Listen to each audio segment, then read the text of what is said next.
La ciencia no es magia, pero a veces lo parece. Física cuántica, arqueología, robótica, hipótesis, datos, pensamiento crítico. Bienvenidos a Ciencia Inédita. En directo, sin filtros, de la mano de Francisco Javier Millán. Aquí no hay secretos, solo ciencia. Ciencia Inédita. Bienvenidos a Inédita Educación. Hoy damos un paso más y creamos un espacio nuevo de divulgación, reflexión y pensamiento crítico. Estamos en Ciencia Inédita y desde hoy también en podcast. Lo hacemos este primer episodio de la mano de quien será el conductor de las entrevistas. Como está a mi derecha, Francisco Javier Millán. Es escritor, periodista, divulgador y compañero de esta casa. Ha trabajado en Radio Aragón y está todavía colaborando. Y bueno, me declaro absolutamente fan de Francisco Javier y creo que es la mejor persona que nos tiene que explicar qué va a pasar aquí en Ciencia Inédita. Buenos días, Francisco Javier. ¿Qué nos cuentas? ¿Qué tal? ¿Dónde estamos? Sí, ¿dónde estamos, verdad? Bueno, pues estamos en un nuevo canal que nuevo es a medias, porque ya hemos hecho unas pruebas, ¿verdad? Y hemos entrevistado a diferentes invitados que nos han aportado temas muy interesantes, como por ejemplo el tema de la clonación de los dinosaurios, el asunto de la vida extraterrestre y también tenemos casi a punto de salir una entrevista dedicada a esa vinculación que hay entre la ciencia, la arqueología y el cine, que es una vinculación muy estrecha, que a veces ha traído muchos problemas y ha traído de calle a los arqueólogos, pero que también, por otro lado, ha beneficiado también, porque muchas películas arqueológicas han despertado vocaciones. Así que ya veis, un canal donde hablaremos sobre todo de la ciencia desde la perspectiva de la divulgación. Perfecto. O sea, que de momento me quedo que Ciencia Inédita hablará de historia, de tecnología, hablará de sociedad, ¿vale? Y estas preguntas a veces parecen sencillas, pero no suelen tener respuestas accesibles, ¿vale? Entonces, tal vez las preguntas vale la pena formularlas y reflexionar bien sobre lo que nos preguntamos. Y como pregunta quiero realizarte la siguiente, que es: ¿cómo imaginas a la persona que le puede interesar este podcast de Ciencia Inédita? Es para todos los públicos. Realmente incluso va a tener un punto de divulgación que incluso podría ser entendido por gente que no tenga ningún tipo de formación científica. De hecho, yo mismo soy el claro ejemplo de la típica persona, del típico individuo que no se formó en ciencias, sino en letras, y que abandoné el mundo de la ciencia porque no se me enseñó bien. Creo que en mi apartado, en mi etapa, sobre todo juvenil, en esa época del bachillerato, yo huí de la ciencia porque creo que estaba muy encorsetada, era muy academicista, y si no te gustaba y no te apasionaba, directamente te marchabas a letras, ¿no? Era un poco la salida habitual. Entonces, en los últimos años han salido varios canales y varios programas que están intentando, o incluso revistas, que están intentando acercar la ciencia a todos los públicos, a la sociedad en general, porque la ciencia tiene un apartado muy importante, que es el avance, la evolución como sociedad, y es algo que nos rodea y que tenemos que entenderlo bien, ¿no? Por lo tanto, lo vamos a explicar aquí todo bien y esperemos que así sea a través de los invitados que van a ir pasando por estos micrófonos, a veces en directo u otras veces por Zoom, dependiendo de si el invitado está con nosotros en Barcelona o en otro lugar. Perfecto. Aprovecho para decir que no solamente se tratará de invitados, que es un espacio abierto y participativo. Con lo cual, de forma honesta, digo que es muy importante que nos acompañéis con vuestro like y con una suscripción. Eso nos ayuda mucho.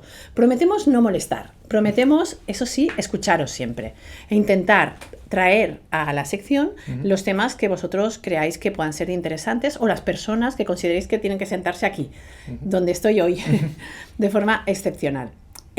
Respecto a lo que has comentado, te diré que hay, desde la educación, ¿vale? que es mi área, en la pedagogía, se dice que todo ser humano, ¿vale? es científico al nacer, y que a través del proceso de educación, ¿vale? pierde esa curiosidad científica que nos es innata, el ser humano. ¿Qué piensas de eso? Y yo creo que para reforzar lo que has comentado, de que a veces las personas no científicas pueden tener una comprensión, una lógica o un interés que en este canal será bien tratado y bien recibido. De hecho, se cuenta que durante nuestro proceso educativo, sobre todo en la infancia, hay como una poda sináptica, se ha llegado a llamar, ¿no? Que hace un poco que te vayas hacia un lado o hacia otro. En mi caso fue el mundo de las letras, la producción audiovisual, el periodismo, y otros sí que se quedaron por la rama científica, ¿no? Y sí que es cierto que efectivamente en nuestra etapa educativa es donde buscamos ese rol, ¿no? Ese rol de estamos más cómodos en el mundo de la ciencia o más cómodo en un mundo más de humanidades o de letras, literatura, etcétera, ¿no? Pero yo creo que ambos mundos pueden coexistir. De hecho, yo este formato ya lo he probado y lo estoy probando todavía en Aragón Radio, en el programa Ágora, con Marcos Ruiz. Yo ahí tengo una sección dedicada a la ciencia y el cine y también a la literatura. Y estamos en muchas ocasiones mostrando la ciencia a través de películas de estreno que han tenido muchísimo éxito o películas que se pueden ver en streaming, y te estás dando cuenta que realmente el cine, las series de televisión, los libros lanzan mensajes científicos que quedan soterrados quizás en el subtexto del propio argumento de cada película, pero que realmente sirven muy bien para divulgar la ciencia. Y yo lo único que hago es, de alguna manera, desgranarlo todo esto, analizarlo, y que el cine, los audiovisuales en general, vivimos en un mundo audiovisual, en un mundo en el que la imagen tiene muchísima importancia. En ese mundo yo creo que la imagen también nos puede aportar ese subtexto científico y aprender mucho con él. Perfecto. Yo creo que ahora podemos enlazar otra pregunta que me viene a la cabeza y que es parte de tu personalidad. O sea que hoy estamos aquí para conocerte mejor, para saber quién es Francisco Javier Millán, perdón. Explícanos tu relación con el cine, en especial con el universo de Steven Spielberg. ¿Qué películas crees que te han impactado más en tu infancia? Y que ya lo has apuntado un poco, cómo la ficción inspira o crea futuros científicos. Sí, o la curiosidad por la ciencia, a veces también por el misterio, ¿no? Que a veces la ciencia y el misterio tienen ahí una fina frontera que a mí también me gusta de vez en cuando saltar al otro lado, ¿vale? Esto seguramente muchos científicos se llevarían las manos a la cabeza, pero yo en mis programas habitualmente juego un poco hacia también la zona del misterio, que a veces la ciencia viene a responder cosas que en el pasado eran misteriosas, pero que ahora están totalmente demostradas, ¿no? Bueno, volviendo un poco a mis orígenes, a Spielberg sobre todo, claro, yo soy hijo de los 70, aunque me considero más hijo de los 80, porque en mi infancia y juventud, cuando ya empecé a tener uso de razón, fue en los 80. Y claro, yo viví los estrenos de Encuentros en la tercera fase, aunque bueno, es una película del 77, pero yo pude verla en la televisión, en su primer pase en televisión española. Poltergeist, El extraterrestre, las primeras películas de Indiana Jones, Regreso al futuro, una película que a mí me parece maravillosa en todos los aspectos. De hecho, yo enseño cine con esta película, porque yo creo que tiene el guión perfecto en todos los sentidos. Y claro, como todo hijo de los 80, Spielberg era el director que más marcó a toda esa generación, ¿no? Era considerado el Rey Midas, ahora ya no tanto, es un productor, director que a pesar de seguir haciendo cine, está un poco como más olvidado. De hecho, sus últimas películas no han tenido demasiado éxito, como fue la de West Side Story, la adaptación que hizo del musical, o de Fabelman, que hablaba sobre su vida. Pero este año lo vamos a tener de vuelta, además muy fuerte. Hoy mismo, mientras estamos haciendo este programa, se estrena Hamnet, él es productor de esta película, y en verano llegará Disclosure, la película que volverá a adentrarse en ese gran enigma científico que es el tema extraterrestre, de si estamos solos o no en el universo, ¿no? Entonces, si te fijas, a mí Spielberg no solamente me influye a nivel de espectador, a nivel de emocional también, porque Spielberg además muestra una serie de emociones familiares, educativas, muy fuertes, que hacen que todo lo que se llegó a llamar el American Way of Life fuera exportado de una manera bestial al resto del mundo. Ahí tenés ET, por ejemplo. En un momento en el que Halloween no se celebraba en España, yo por primera vez vi qué era eso de Halloween en esa película, en el 82. Y Spielberg a su vez también despertó en mí pasiones por el misterio y la ciencia. De hecho, una de mis películas favoritas de él es Encuentros en la tercera fase, que como bien he contado antes, toca el tema alienígena. además desde la perspectiva científica, porque ahí tenemos el personaje de François Truffaut, que es un científico que busca la verdad y busca ese primer contacto con una raza alienígena, además desde la perspectiva pacífica. Y luego también tenemos las películas de Indiana Jones, ¿no? Que además, adelanto, ¿no? Nuestro invitado próximo nos habla mucho sobre el personaje del Dr. Jones, que no fue un personaje creado por Spielberg, sino que fue creado por George Lucas y que, bueno, despertó vocaciones. Y a mí también, ¿eh? O sea, hubo un momento en el que me planteé el hecho de convertirme en excavador y de irme en búsqueda de civilizaciones antiguas, ¿no? Aunque luego cuando te das cuenta que nada tiene que ver con el mundo de Indiana Jones, pues la cosa cambia, ¿no? Ves que de alguna manera todo esto influye mucho en mí. Yo también soy hijo de Carl Sagan, también lo comento mucho. Yo veía siendo muy pequeño la serie Cosmos y también por otro lado veía los programas que hacía el doctor Jiménez del Oso, sí. Que este hombre iba mucho más allá. Además era un psicólogo, porque era psicólogo de carrera, que se ponía en una mesa como la que estamos nosotros. Sí, ¿cómo se llamaba su programa? Ahora no me acuerdo. Bueno, tuvo varios. Sí. Tuvo un programa que se llamaba Más Allá. Más Allá, vale, Más Allá, sí, digo pero yo. Tuvo varios a lo largo de su carrera.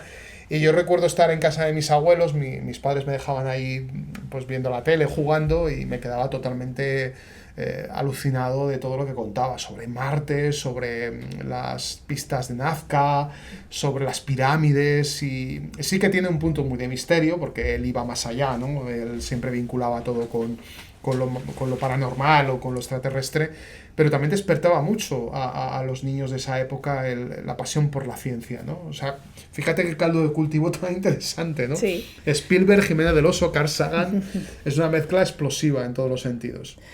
Pero dentro de Ciencia Inédita, yo creo que todo esto es bien recibido, porque al fin y al cabo las cosas, hasta que las explica la ciencia, son mágicas, son desconocidas, es lo oculto. O sea, por eso esa línea fina, ¿no?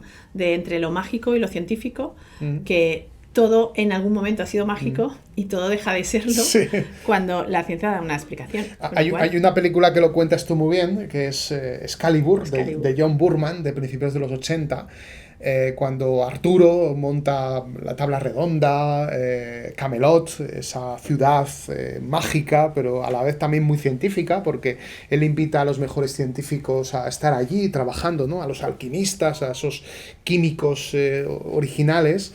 Y hay una escena muy curiosa que se ve a Merlín, al mago, un hombre vinculado con la naturaleza, con los elementales, con el poder, ¿no? de todo lo que le rodea, sobre todo el poder de la naturaleza que hay más allá de las ciudades, porque esto está también muy vinculado con el tema de la brujería, ¿no? Esas personas que estaban vinculadas con la naturaleza, con lo que había más allá del linde del bosque, con lo de siempre, con lo primigenio, con lo original.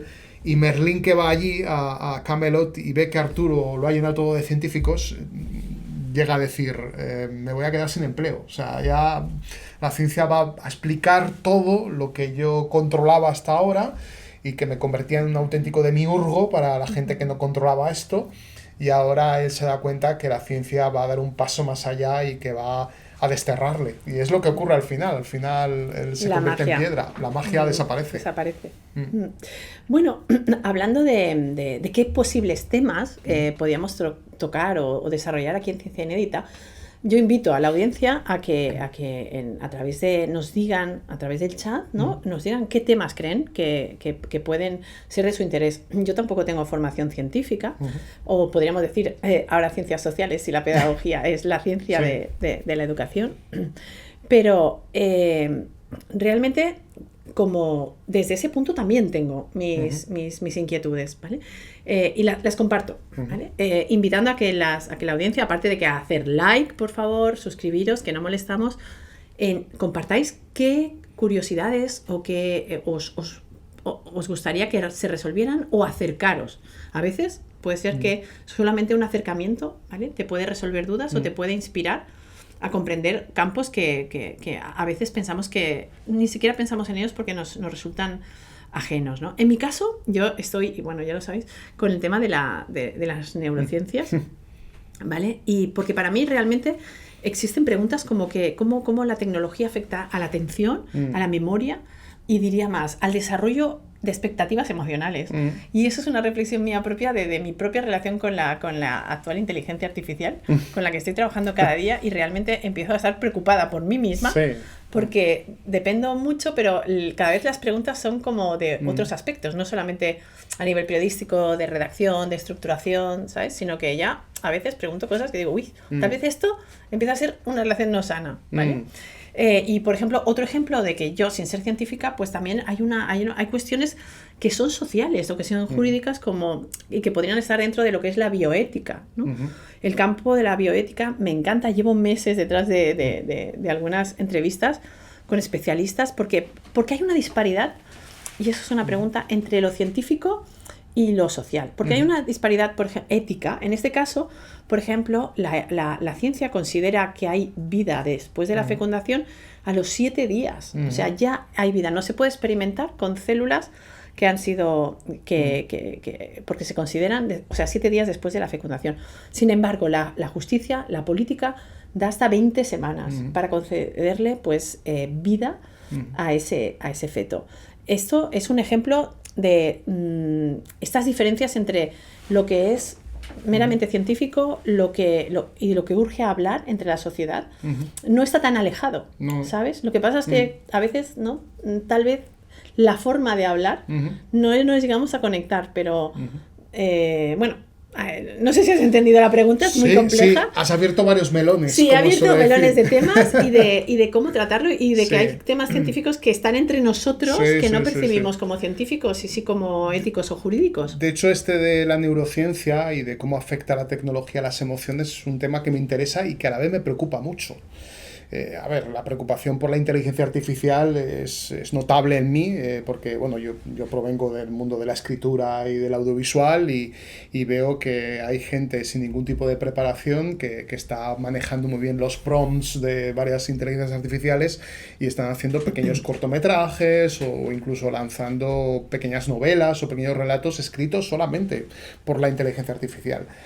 Y sin ir más lejos, el cine además ha lanzado muchos mensajes al respecto de esto y nos ha avisado que la inteligencia artificial podría de alguna manera someter a la humanidad. Ahí tenemos el caso de Skynet en la saga Terminator, pero tampoco nos tenemos que ir a una cosa muy de ciencia ficción, sino que nos tenemos que ir a una cosa mucho más, yo creo que cercana a la realidad, que fue la película 2001, Una odisea en el espacio, la película de Kubrick del año 68, que ya nos avisaba que ojo con la inteligencia artificial porque incluso puede hacer peligrar la vida.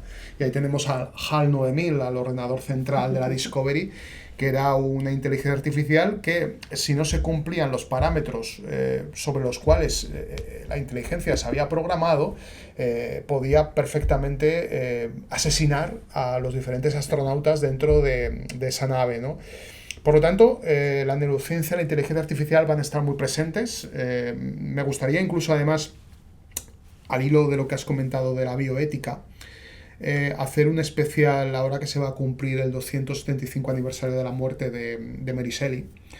Mary Shelley, Frankenstein, la autora de Frankenstein, considerada la madre de la ciencia ficción, ya hablaba sobre la perseverancia de la conciencia en un ser muerto.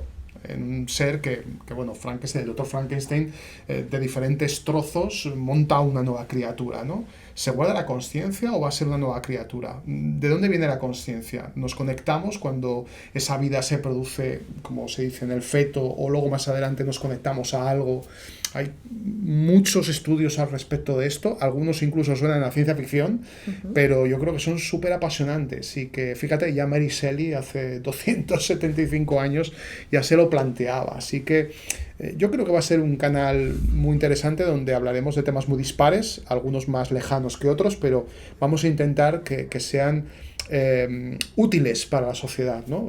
Que el día a día del conocimiento científico también funcione para mejorar como personas, ¿no? Por dentro. Estoy pensando que bueno, que ya lo he comentado fuera de micros, ¿no? Que estoy leyendo el último secreto del Dan Brown, ¿sí? Que soy muy fan y la verdad es que precisamente es que apunta a eso, habla de esto, a dónde está la conciencia, y lo hace como siempre.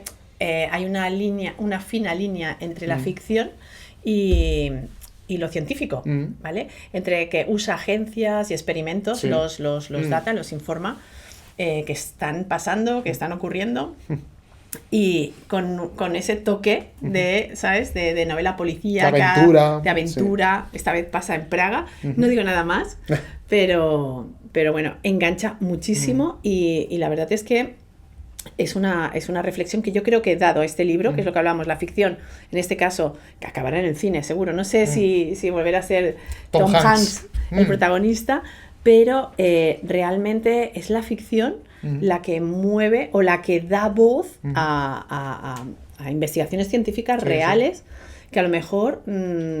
o sea, se estaban tratando desde lo oculto, desde la magia, las capacidades extrasensoriales, paranormales. Esta palabra de paranormal, ¿sabes? O sea, yo diría igual, ¿no? O sea, todo es paranormal hasta que se convierte en normal.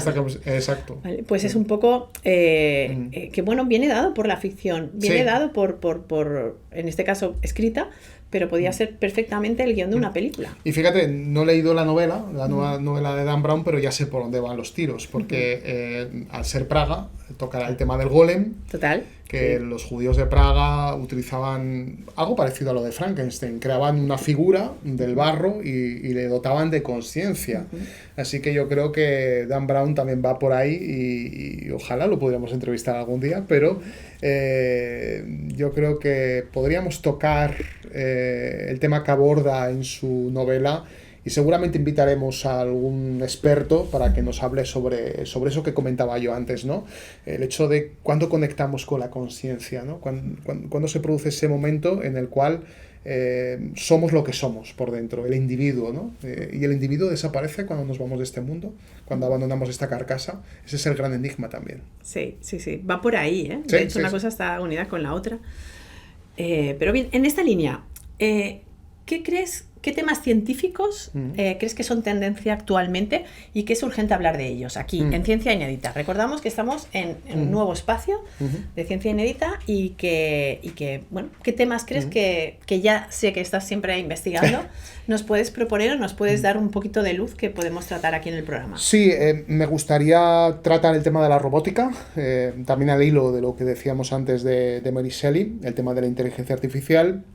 Tengo también ya muy preparada una entrevista con un invitado que va a ser increíble, esperemos que así sea, dedicado al carbono 14 y a los famosos manuscritos del Mar Muerto, del Qumran, una investigación, vamos a hablar de lo último que se sabe de todo aquello, ¿no?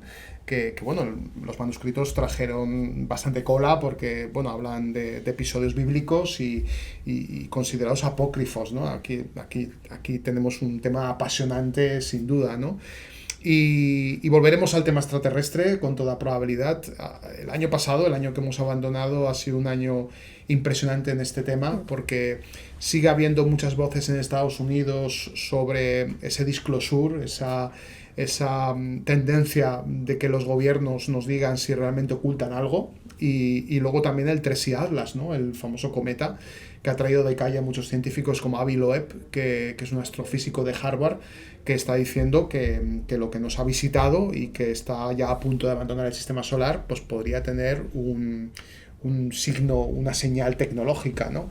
Yo creo que aquí en este canal vamos a ir un poco más allá, vamos a arriesgarnos en algunos aspectos y bueno, esperemos que sea entretenido para sí, me ha venido al recuerdo a la cabeza, que no te he comentado, pero que sí que es cierto que me ha perturbado, ¿vale? Ahora como 2 años, o el año anterior, o sea, no el 2025, en el 2024, estuve como muy obsesionada, y yo soy un poco obsesionada cuando me da por buscar y leer cosas, pues cuando leí que somos un 99% vacío, ¿vale? Entonces diciendo, ¡buah! O sea, somos un 1%, todo esto, o sea, todo lo que hacemos, lo que intentamos aprender, todo esto es solo un 1%. Si somos vacío, entonces ¿por qué nos empeñamos en llenarnos? Y esto es temas de física cuántica, que puede parecer una reflexión sin sentido, pero el tener conciencia de que somos vacío, a mí me ha trastocado bastante. Sí. Y por otro lado, es un tema que se ha desarrollado en instrumentos, ¿no? Porque, corrígeme, el tema de estas investigaciones en Egipto, de las de las pirámides. De las pirámides. Scan Pyramids. El Scan Pyramids, está basado en que envían, ¿no? Como ondas sonoras, para captar, y se pueden mover porque, o sea, por el espacio que hay entre las células. Bueno, entre las partículas. Entre las paredes, sí. Entre las son partículas, los famosos muones. Muones, exacto. Son partículas cósmicas que son captadas desde la Tierra y que en función un poco, a ver si lo explico bien y rápido, en función un poco de la rapidez, cuando atraviesan un objeto, como es el caso de la pirámide, una gran construcción, pues si pasan muy rápido es que hay huecos. Si van muy lentos es que está macizo. Claro. Entonces, Scan Pyramids ha sido un análisis por parte de unos científicos que algunos de ellos, no quiero aquí nombrar, están muy vinculados con el tema OVNI. Entonces, ha sido como muy polémico y además la tecnología que están utilizando no han dejado que sea usada por otros científicos. O sea, que no se ha contrastado. No se ha contrastado, lo que se conoce del análisis por pares, ¿no? Que es dejar a otro equipo que también contraste y que diga que efectivamente lo que ellos están afirmando es cierta.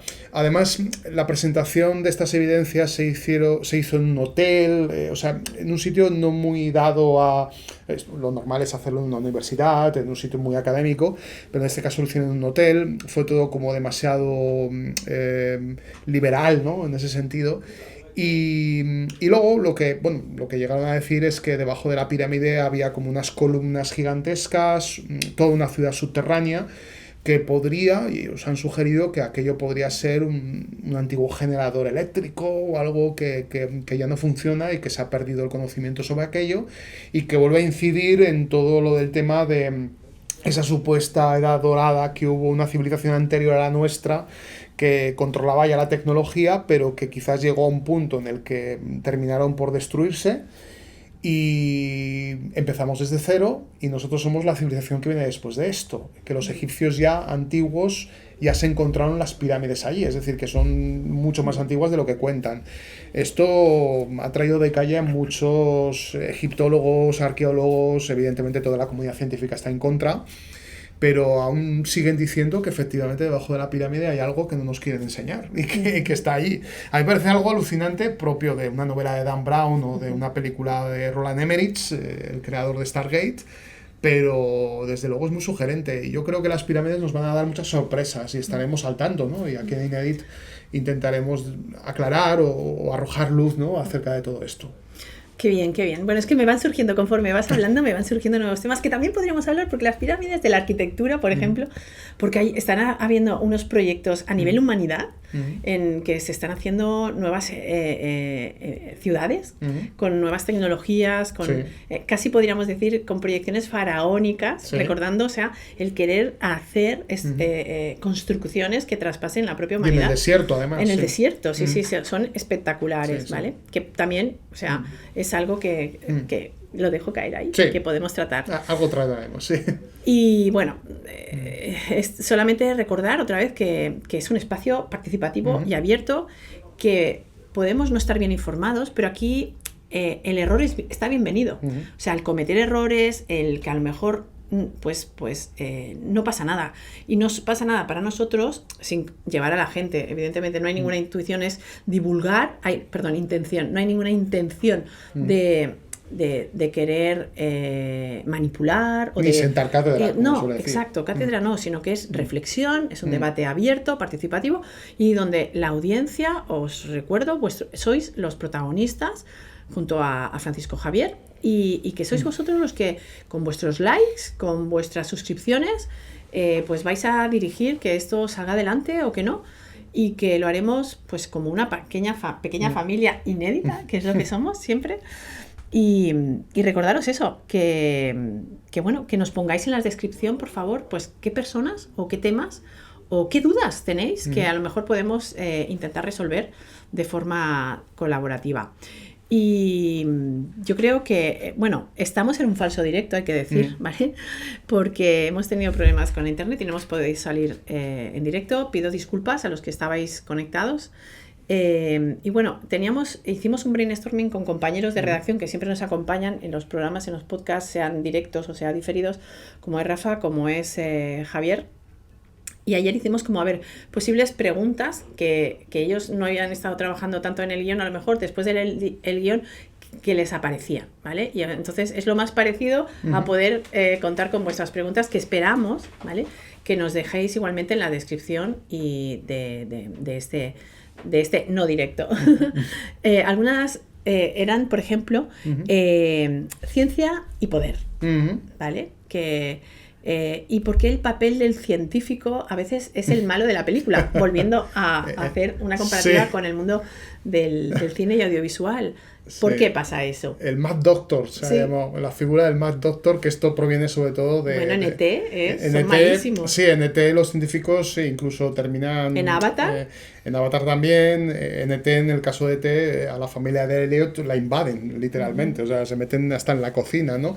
Y en Avatar, efectivamente, aunque en Avatar hay un lado científico un poco más positivo, porque los científicos... Sí, son los militares y los científicos. Exacto, hay una lucha entre los militares, digamos, que mostrarían el lado poderoso, los intereses, etcétera, y luego también están los que dirigen el tema científico, que se dan cuenta que lo que están haciendo en Pandora no es legítimo, ¿no? Aunque, bueno, tenemos un personaje que sí que es el que quiere buscar ese mineral, un mineral que es carísimo y que bueno, al final Pandora se descubre que es un lugar que se quiere esquilmar por dinero, o sea, porque ya la Tierra ha sido completamente arrasada y ahora pues toca otro mundo, ¿no? Otro mundo que es totalmente virgen.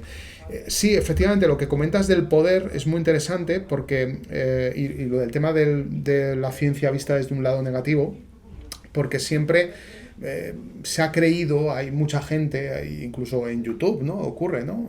Que hay mucha gente que cree que los científicos nos ocultan algo, que bueno, que hay algo hermético detrás de su trabajo y que nos ocultan, pues por ejemplo, lo del tema de la vida extraterrestre o lo de las pirámides, etcétera. Y para nada, la mayoría de los científicos lo que hacen es trabajar para el bien de la humanidad, ¿no?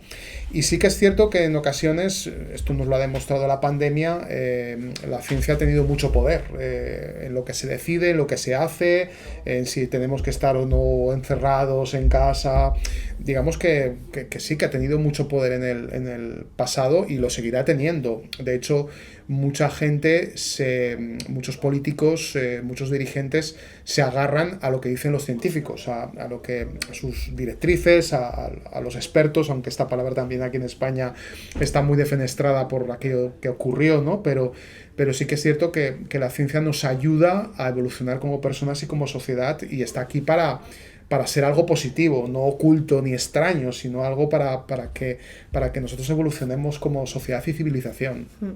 Aquí volviendo otra vez a las comparaciones, yo creo que así como, o sea, como el señor feudal antes de la época de la luz y del Renacimiento, pues tenía a su mago, ¿vale? A su hechicero, ahí con las artes naturales, siempre como las oscuras, pero bueno, lo parecido a la ciencia. Merlín, que comentábamos. Claro, pero ahora sigue siendo el poder con los científicos. Sí. Perdón que... por la voz. Sigue siendo el poder y los magos, el poder y la magia, el poder y la ciencia actualmente. Los científicos tal vez se quedan siendo los malos, ¿no? Para mí, en la pandemia tuvimos aquí un buen ejemplo, ¿vale? De dónde quedó el papel de los científicos y cómo lo manipulaba el poder, ¿vale?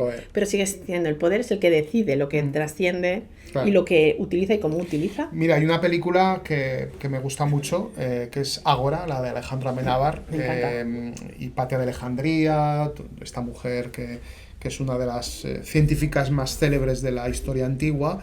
Está vinculada también con la Biblioteca de Alejandría, la gran biblioteca del conocimiento que desapareció.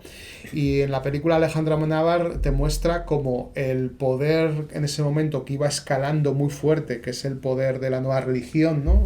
Cristiana, de alguna manera... las deidades politeístas desaparecen, se impone el monoteísmo, pero la imposición religiosa también conlleva el destierro de la ciencia y la desaparición de todo el conocimiento que había en la Biblioteca de Alejandría. De hecho, se ve en la película la destrucción de la biblioteca. y en esos primeros inicios donde había muchas revueltas y donde todo el mundo quería tener el poder y donde los científicos en ese momento eran gente desvalida, que no tenían poder alguno y que se veían completamente acosados por el poder reinante, que era el que estaba emergiendo en ese momento. Una película también muy interesante a reflexionar y analizar. Qué bien, es que no dejaría de hablar. Algunas de las preguntas que formularon ayer los compañeros, yo creo que a ver, estoy leyendo un poco y creo que las hemos tocado por encima ya, y que nos falta pues eso, la participación de la cuarta pared que hoy no tenemos en este falso directo, y yo creo que estamos llegando al final, que esto es Ciencia Inédita, que el protagonista será Francisco Javier. O la ciencia, mejor dicho. Y la ciencia, y vosotros, los que queráis seguirnos, los que queráis suscribiros, y que es un espacio abierto al diálogo, a la reflexión, que no se pretende sentar cátedra y que esperamos pues también divertirnos, ¿no? Sí, un poco, sí. Porque la ciencia es divertida, ¿eh? Otro de los aspectos, hemos hablado del poder, de la oscuridad, pero a veces es que la ciencia da miedo, ¿no? Dice, es difícil, no lo voy a entender. Tenemos como grandes complejos, entre los cuales yo también muchas veces lo he vivido, y decir, no, esto es demasiado científico. Permíteme una cosa, yo por ejemplo, cuando empecé a colaborar en el programa Ágora, empecé a colaborar con programas que eran muy afines a mí, es decir, hablábamos de la ciencia en Star Wars, la ciencia en Star Trek, la ciencia en Indiana Jones, es decir, tocaba temas que controlaba mucho, pero a medida que el programa fue funcionando y la sección además es una de las más queridas por la audiencia, pues tuve que aprender mucho sobre ciencia y me he dado cuenta que me entretengo mucho documentándome, aprendiendo sobre cosas que no me enseñaron cuando era joven y que ahora estoy aprendiendo, y la verdad es que la ciencia hemos demostrado que es muy entretenida. Puede ser muy entretenida. Por eso el cine y la literatura son herramientas fundamentales para transmitir estos valores, ¿no? Qué bien. No sé si aprovechar, ya llevamos 36 minutos. Antes de cortar voy a decir mi anécdota, explicar mi anécdota de Spielberg, ¿vale? Que ya la conoces, pero es que yo creo que no mencionas nunca la película de Tiburón. Hombre, pues claro, sí. Porque yo la vi en directo, en la estrena en el Palacio Balañá, en Sants, que estamos cerquita, y en aquellos momentos en que las madres nos dejaban ir al cine, ¿vale? Yo iba con mi hermano mayor y con un amigo, pero recuerdo la sala abarrotada de la gente entrando fuera de butaca, o sea, seguía entrando gente y estando en los pasillos, y yo como siempre he sido pequeñita, pues yo creo que tenía 12 años, me parece, o algo así, pero bueno, yo era como muy miedosa, ha sido cierto, he tenido terrores nocturnos, tenía miedo a la oscuridad, yo recuerdo un complejo increíble porque mis compañeros veían los programas de Chicho Ibáñez Serrador aquí, de la noche de los zombies y todo esto, y yo no podía, o sea, es que yo veía 30 segundos y ya estaba levantándome con gritos, ¿sabes? O sea, me afectaba mucho la idea eso de la oscuridad, de la muerte. Y en cambio fui a ver esa película que era de terror, ¿sabes? Como para mayores, y estaba yo allí en mitad de una sala abarrotada en la que la gente estaba llorando. La gente lloró de terror y yo estaba como, wow, se lo veía Mar, se lo veía como, wow, que, no sé, estaba como alucinada. Mi hermano salió, y su amigo, pero que mi hermano era para mí como mi superhéroe, nunca tenía miedo de nada, le encantaba la noche, todo lo que a mí me da miedo, las arañas, ¿sabes? Lo oculto y tal, y yo tenía como un pánico increíble, y de hecho mi familia se metía conmigo en esos aspectos, ¿sabes? Y para mí fue como un triunfo, he conseguido ver una película y estoy como que le da miedo a todo el mundo y a mí no, wow. ¿Sabes? Eso tiene una explicación. Spielberg inventó algo que fue novedoso, revolucionario en los 70, en el año 75, que es el año en el que nací yo. Con esto ya revelo mi edad. Yo la supero tranquila. Yo esta película hasta el año pasado no la pude ver en gran pantalla. La había visto muchísimas veces en televisión. Por la reposición. Claro, la reposición que hubo con el 50 aniversario y bueno, me pareció alucinante verla en gran pantalla. Además, la copia era excelente. Tiene una explicación. Spielberg inventó el hecho de crear miedo en un entorno que creemos que es seguro. Plena luz del día, la playa, el mar, las vacaciones, siempre son lugares que están asociados a la felicidad, ¿no? El terror, por el contrario, habitualmente siempre tienes que ir a un lugar ruinoso, un castillo abandonado, un bosque oscuro, un lugar donde ocurren fenómenos paranormales, todo es oscuro, tenebroso, etcétera. Pero no, en Tiburón es plena luz del día, sol. mar, etcétera, ¿no? Entonces, yo creo que eso fue un choque para mucha gente. De hecho, en Estados Unidos está estadísticamente comprobado que mucha gente en el verano de Tiburón, en el verano del 75, decidieron irse a la montaña y no a la playa. Porque había gente que decía, no, aquí no me voy a acercar. A mis hijos, años después, les impresionó igual, ¿eh? Sí. Les impresionó muchísimo. Y bueno, Peter Benchley, el autor de la novela, luego se arrepintió de muchas de las cosas que luego se muestran en la propia novela y luego también en la película, aunque la película a veces va más allá de lo que cuenta la novela y cambia muchas cosas. Pero Peter Benchley dijo, me arrepiento de haber puesto a los tiburones como malos, porque los tiburones habitualmente no suelen morder, solamente lo hacen cuando confunden algo, cuando se produce un ruido. Por ejemplo, los surfistas suelen ser víctimas de los tiburones. No con esto quiero decir que si eres surfista te va a atacar, ¿vale? Pero sí que de los 8 o 9 casos que puede haber al año, pues la mayoría son porque van a morder la tabla de surf, ¿no? Pero sí, Spielberg inventó esto, inventó el terror al aire libre. Qué bien, me has ahorrado sesiones de psicólogo y yo que estaba ahí, pues muchísimas gracias y creo que vamos a ir cerrando. Muchísimas gracias por estar aquí, por tomar este reto. Y nos falta el regalito que le damos a todos los entrevistados. Hoy, como eres entrevistado, aquí tienes tu regalito. Muchas gracias. Esto es como abrir el arca de la alianza. Sí, oh. Esto, vamos a ver, aunque ya intuyo por el tamaño que puede ser. Vamos a ver. Merchandising de Marlex Media Group. Sí, además es muy bonito porque tiene una abertura para la pajita. Sí, aluminio, es de bambú, ecológico. Sí. Muy en la línea de Marlex, de Inédit. Pues aquí acabamos este primer episodio de Ciencia Inédita, en el que hemos intentado acercarnos a la cosmovisión increíble de Francisco Javier Millán. Que somos muy afortunados de tenerte como compañero en varias secciones. Gracias a los que veáis este falso directo. Os esperamos en próximos directos y por favor, os lo digo con honestidad, necesitamos vuestros likes, necesitamos vuestros comentarios y si podéis suscribiros, no molestamos, es gratis y sobre todo necesitamos vuestras ideas. Hasta pronto en Ciencia Inédita. Hasta la próxima.